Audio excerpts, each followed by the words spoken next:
James Turner for the untouchable true school sports. Let's go, baby. Bow! Be careful what you wish for because it can become a reality. All right, so it's good to be back. I took my first break, like my first actual break where I don't check my YouTube dashboard or edit anything. I took an actual break for the first time in years, so I needed it. It was good, but got to get back in the saddle. Got to get back to pumping out that world-class boxing content. We got NOA Fight Week coming up. I'll be in Las Vegas for NOA Fight Week, so if you're out there, let me know. But listen, I had to speak about this because I hate to say it, man, because I do like this fighter. I do like him, but, you know, we call a spade here on True School Sports. So here you go.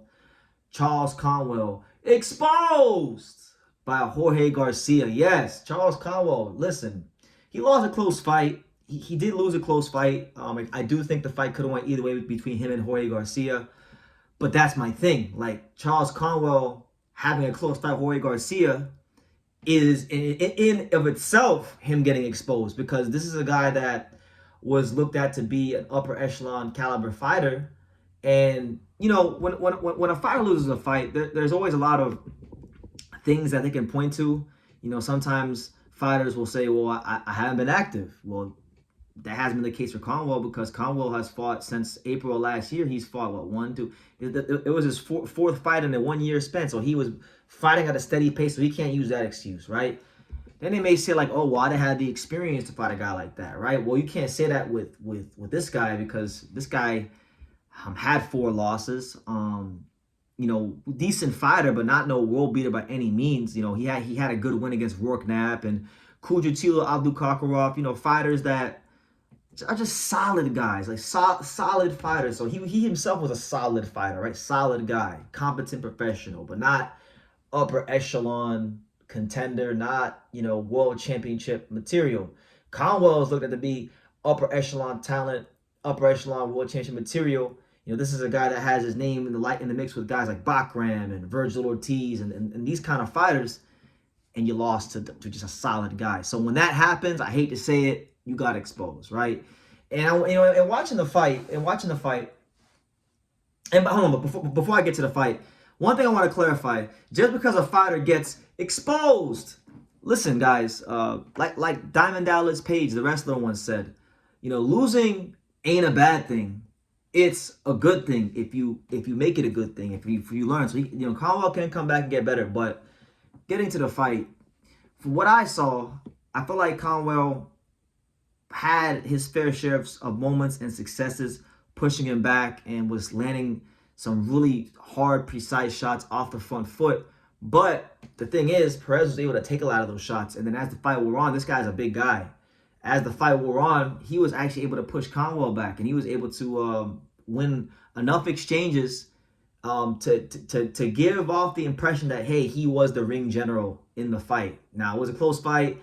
If they would have given it to Conwell, I would have, you know, I probably still would have said he got exposed, because I think, you know, this is a guy that, you know, in Perez, he's never been stopped before. But if you're truly on that level, on that next top level, this is the kind of guy that you get out of there. This is the kind of guy that you show, you know, yourself to be on a different level against, and he failed to do that. So he can come back and rebuild, but it's going to be a long, hard, arduous battle for Conwell, because, like, he's a higher risk, low reward fighter.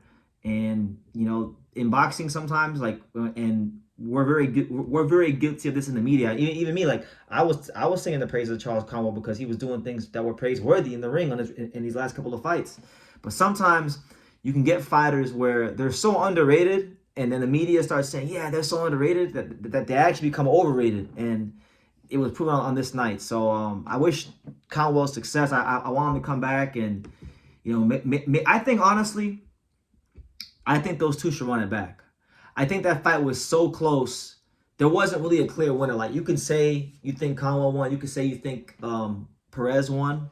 But there wasn't really a clear-cut winner in my eyes. I think there was enough doubt. There was enough room for questioning that they should run it back. And then, look, if Perez can get a second winner with Conwell, then I think you give Perez a Virgil Ortiz fight. Give him a big fight, because they'll have 2 wins over Conwell. And if Conwell can win, then okay, you can maybe talk about get him a Virgil Ortiz fight or whoever. But I think, because I'm thinking about what other fights could be out there for Conwell. If Golden Boy decides to keep him, because I'm not even sure if Golden Boy will keep him. They might, Golden Boy promotion might just say, you know what, look, you just lost to this guy that's supposed to be a solid fighter. We had, you know, we thought this of you. So they might hand him that pink slip. I don't know if they're gonna hand him that pink slip and release him, but that's always a possibility in boxing. When you lose a fight, you're not supposed to lose. But I mean, I think there's still good fights out there for Conwell. You have this potential fight as a rematch. You got I think Callum Walsh should be a good fight. Callum Walsh is a guy on the come up. He's got a name. I think Conwell could still be a guy like Callum Walsh, but that's a good fight. You know, you got Nikita Zhu.